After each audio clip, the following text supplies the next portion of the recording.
अंग्रेजों के कालखंड में अगर कोई ईस्ट इंडिया कंपनी के खिलाफ आवाज उठाता था, यदि कोई पूंजीवाद के खिलाफ आवाज उठाता था, यदि कोई अफसर शाही महाजनों सामंतों के खिलाफ आवाज उठाता था, तो उनकी आवाज को कुचल कर रख दिया जाता था। वो अंग्रेजों के काल में हमने देखा था, लेकिन आज दुर्भाग्य कहिए या शर्म कहिए, लोकतांत्रिक भारत में उसी दृश्य को हम लोग देख रहे हैं।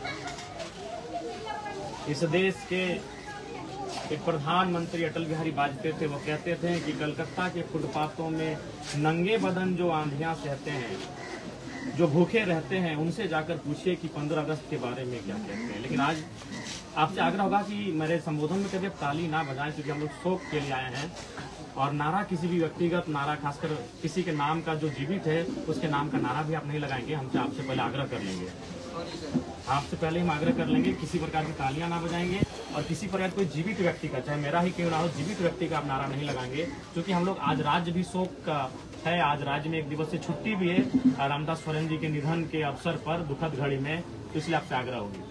तो आज जो अटल बिहारी वाजपेयी का जो कथन था कि हम आजादी मना रहे हैं, हम झंडे का तोलन कर रहे हैं, झंडा तोलन कर रहे हैं, हम पूरे हर्ष उल्लास के साथ गीत गा रहे हैं, लेकिन असल में आजादी आज कहाँ है?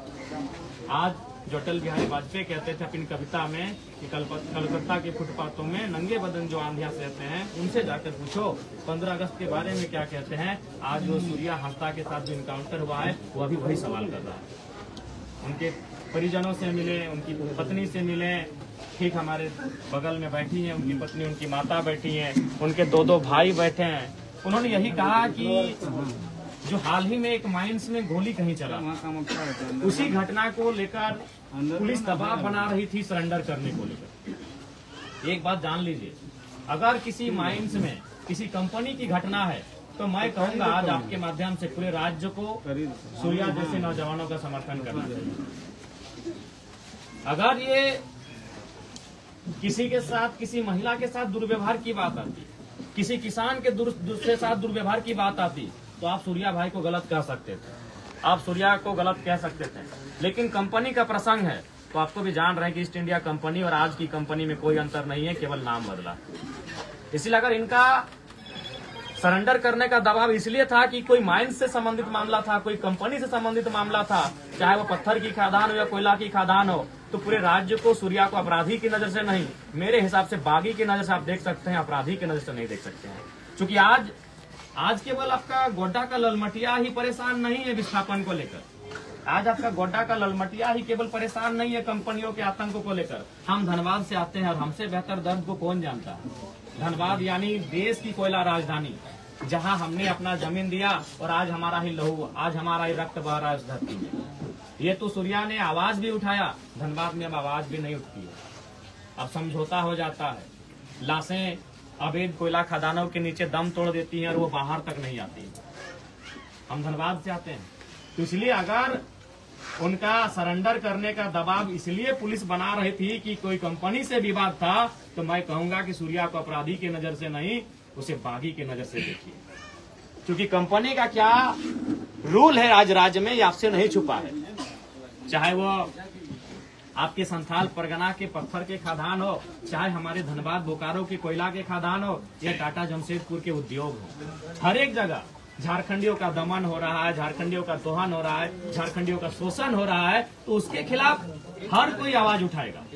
आज एक सूर्य आया है, कल को न जाने कितने लोग आएंगे और ये कितनी गोलियां मारेंगे, ये तो भविष्य की बात है। हमें लगता है कि जिस दिन पूरे राज्य से आवाज उठी, इनकी गोलियां कम पड़ जाएंगी, इनकी गोलियां कम पड़ जाएंगी। और ये अस्मिता का सवाल है, ये इस राज्य की आदिवासी और यहाँ के मूलवासी की अस्मिता का सवाल है। ये राज्य आपका है, आज आप यहाँ मजदूरी की नौकरी के लिए तरस रहे हैं, आज आपके बच्चे सामान्य शिक्षा के लिए तरस रहे हैं, साधारण चिकित्सा के लिए आपके बच्चे तरस रहे हैं। आज क्या है आपके राज्य की स्थिति?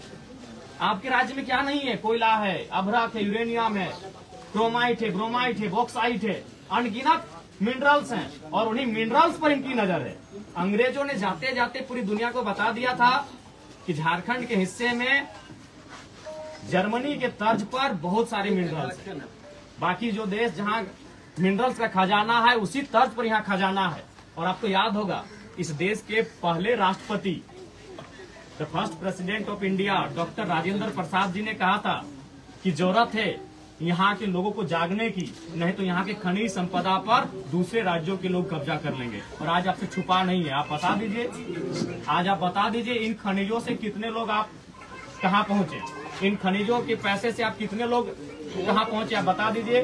तो आज सूर्या की जो लड़ाई थी आप भी जानते हैं, हालांकि लोग अब कहने से डरेंगे क्योंकि पुलिस का मामला आया है, लेकिन हमें कहने से बोलने से परहेज नहीं लगता है, ना ही डर लगता है, क्योंकि मैंने सारी चीजों का अध्ययन किया है। उनकी लड़ाई में जो दबाव था वो माइंस, वो कंपनी थी, वो क्रेशर्स थे, वो पत्थर के खदान थे, वो कोयला के खदान थे, वो राजमहल, साहेबगंज और गोड्डा से गायब हो रहे पहाड़ हैं। तो हमें लगता है कि ये तो आने वाले दिनों में ऐसी आवाज तो हर एक जगह से निकलेगी। अभी आप जाके देखिए, विशेषकर आपका भी बड़का गांव एक हजारीबाग में क्षेत्र आता है, वहाँ लोग 100 नहीं 1000 दिनों से धरना में बैठे हैं। जो कोयला कंपनियां वहाँ काम कर रही है, जबरन जमीन लेना चाहती है, 2000-4000 रुपया डिसमिल जमीन का रेट है भाई, काहे देगा कोई। तो ये जो विषय जिसको लेकर आज आप सूर्या को देखें कि उनका इनकाउंटर तक किया कर दिया गया, यह विषय राज्य के हर एक क्षेत्र में है, लेकिन लोगों ने समझौता कर लिया है, लोगों ने कंप्रोमाइज कर लिया है कि जो हो रहा है होने दो, क्योंकि हम लड़ नहीं पा रहे हैं। लड़ इसलिए नहीं पा रहे हैं कि आपको भी मालूम है, आज सत्ता जिनके पास है, पुलिस जिनके पास है, सरकारें जिनके पास है, वो इस राज्य को चला रहे हैं। ये नाम के मैं आपको बार बार कहूंगा, हेमंत बाबू लाख के हैं कि आदिवासी का बेटा है, आदिवासी की सरकार है, लेकिन ईमानदारी से कहिए चला कौन रहा है। आज यहाँ भारी संख्या में मैं चुकी है, आप अनुभव करिए चला कौन रहा है इस राज्य को। आज नहीं, मैं यही आप नाम किसी का, मैं चूंकि किसी का नाम जब सामने नहीं आया है और उसका जब जांच पड़ताल नहीं हुआ है, तो मैं नाम लिए बिना आज मान के चले हेमंत दादा का सीट है बरहेट है ना, वो तो रांची में रहते हैं, लेकिन चला कौन रहा है।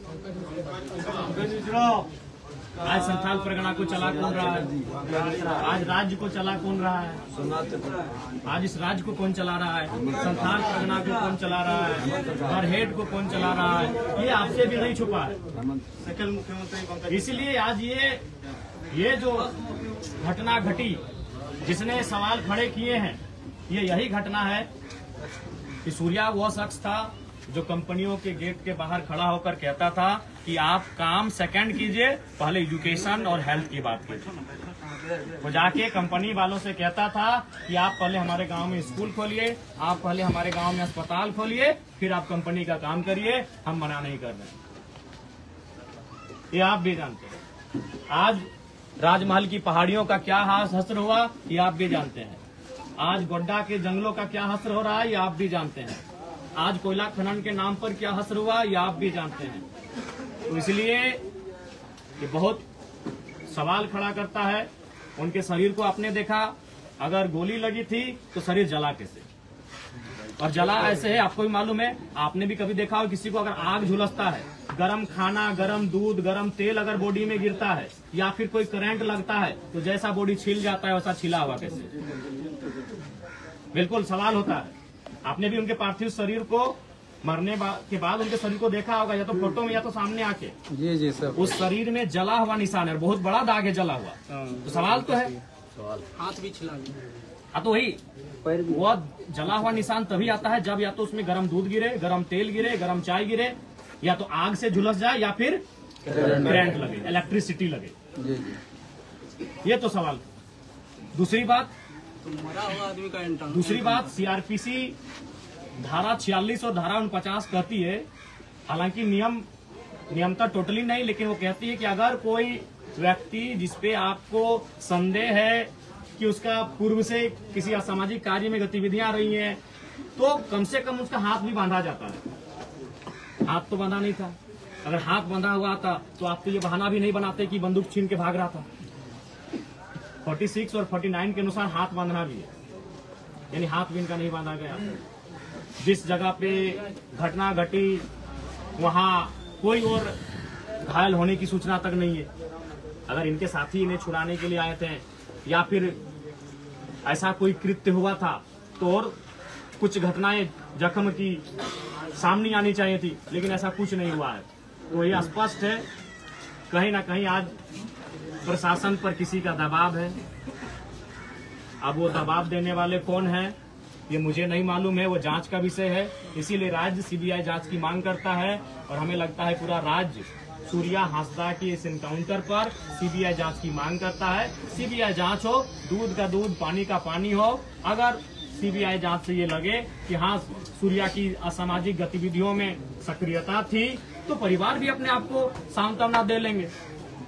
क्योंकि हमने झारखंड के कई परिवारों को देखा है कि अगर उनके परिवार से कोई बेटा या बेटी अगर असामाजिक कार्यों में संलिप्त रहे हैं तो उन्होंने पार्थिव शरीर को लेने से बहुत बार मना कर दिया है। कई ऐसे बेटा बेटी का मैंने नाम पढ़ा है, मैंने देखा है कि अगर उनका गतिविधि असामाजिक कार्यों में रहा है तो वो खुद कहते हैं कि भाई जो हुआ अब उसके नियति में था, बिल्कुल लगा। लेकिन इसके पहले सीबीआई की जांच हो, अगर उससे लगे और उसमें अगर कोई दोषी पाए जाते हैं, चाहे पुलिस प्रशासन ही क्यों ना हो, उन पे कार्रवाई होनी चाहिए। आज क्योंकि हमने भी वीडियो में देखा जो डीएसपी साहब थे वो शायद वही रील वाले डीएसपी साहब है ना। हम उनको व्यक्तिगत नहीं जानते। मैं उस डीएसपी साहब को व्यक्तिगत नहीं जानता हूं, लेकिन उनको रील का बड़ा शौक है। हमने बहुत बार देखा है कि कभी बस में चढ़ के रील बनता है, कभी ट्रैफिक में रील बनता है, बहुत सारे। हमें लगता है उनका हम 2-3 दर्जन रील देखे हैं। तो हम ये जानना चाहते हैं, और बिल्कुल मैं लोकतंत्र के चौथे स्तंभ के माध्यम डीएसपी साहब से ही मेरा सवाल होगा कि सूर्या जब भाग रहे हैं तो आपने कहा रील बनाया, इसमें तो आपको ज्यादा आपको न्यूज पड़ा जाता। नहीं बताएंगे, मैं बार बार कर रहा हूँ, शोक कार्यक्रम है, लेकिन चूंकि भीड़ है इसीलिए मैं संबोधन कर रहा हूँ। तो आपने कहा दुनिया को दिखाया इस रील को कि सूर्या भाग रहा है। जब आपने उसके बाद के वीडियो को दिखाया, पुलिस आ रही है, बॉडी लेके जा रही है, तो भागने का एक वीडियो बना देते, चूंकि तो रील वाले डीएसपी हैं। आपने भी देखा है, मैं इनको नाम से नहीं जानता, लेकिन मैंने देखा वीडियो में बोला रहते रील वाले डीएसपी साहब है। जो भी हमको नाम से उनसे कोई हमारी शत्रुता भी नहीं है, जो भी अपने पढ़ाई के दम पर आए हैं उनका हम सम्मान करते हैं कि वो डीएसपी है। लेकिन सवाल है, मैं उनका सम्मान करता हूँ कि वो डीएसपी है, पढ़ लिख के वहां तक आए हैं। लेकिन सवाल ये है कि आप हर चीज का रील बनाते हैं, वो रील इसमें भी दिखा देते कि सूर्या भाग रहा है। आप जो आरोप लगा रहे हैं कि भाग रहा था, भागने पे ही इनकाउंटर होता है, बिल्कुल अब भी दिखा देते। और दूसरा बात, अगर वो भाग रहा था तो गोली तो पीठ पे होनी चाहिए थी, पेट पे कैसे है?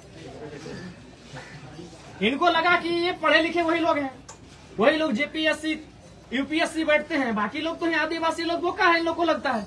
अगर वो भाग रहा था तो गोली पीठ पे होना चाहिए था, पेट पे नहीं होना चाहिए था।